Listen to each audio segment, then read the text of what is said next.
गावाकडील जमिनीच्या प्रकरणामध्ये केस दाखल करण्यासाठी दबाव टाकून नेहमी पाठलाग करणाऱ्या व्यक्तीच्या त्रासाला कंटाळून एका महिलेनं थेट सिडको उड्डाण पूल गाठून उडी घेण्याचा प्रयत्न केला होता। मात्र यावेळी चौकात उभ्या असलेल्या वाहतूक शाखेच्या कर्मचाऱ्यांनी आणि नागरिकांनी धाव घेत तिला सुखरूप उड्डाण पुलापासून खाली उतरवलं। पोलिसांनी दिलेल्या माहितीनुसार जालना जिल्ह्यात मूळ गाव असलेली अंदाजे 45 वर्षीय विवाहिता बीड बायपास भागात राहते। तिचा पती रिक्षा चालक आहे। महिला 4-5 घरी जाऊन स्वयंपाकाचं काम करते। तिला एक मुलगा आणि एक विवाहित मुलगी आहे।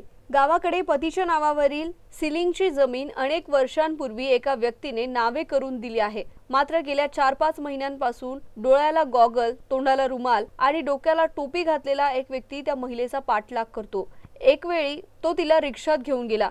तिच्या पतीची ओळख सांगून घरातील सर्व माहिती सांगितल्यानं महिला त्याच्याशी बोलली। मात्र नंतर त्याने तिला एक दिवस गोकुळ स्वीटच्या बाजूने जाणाऱ्या रस्त्याने रिक्षात घेऊन गेला।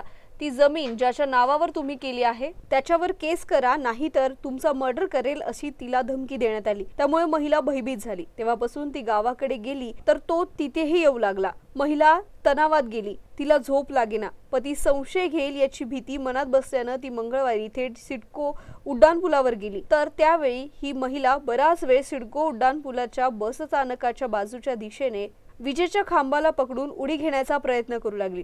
पुलावरून जाणाऱ्या वाहनधारकांनी थांबून तिची समजूत घालण्याचा प्रयत्न केला। त्यानंतर वाहतूक शाखेच्या महिला अंमलदार सुमन बावस्कर, सुभाष फुले, रमेश नजन यांनी धाव घेत महिलेला सुखरूप खाली आणले। दामिनी पथकही तिथे दाखल झाले। महिलेच्या पतीलाही बोलवण्यात आले। त्यानंतर तिची समजूत घालून सर्व माहिती घेतली। दामिनी पथकानं महिलेला मुकुंदवाडी पोलीस ठाण्यात नेले।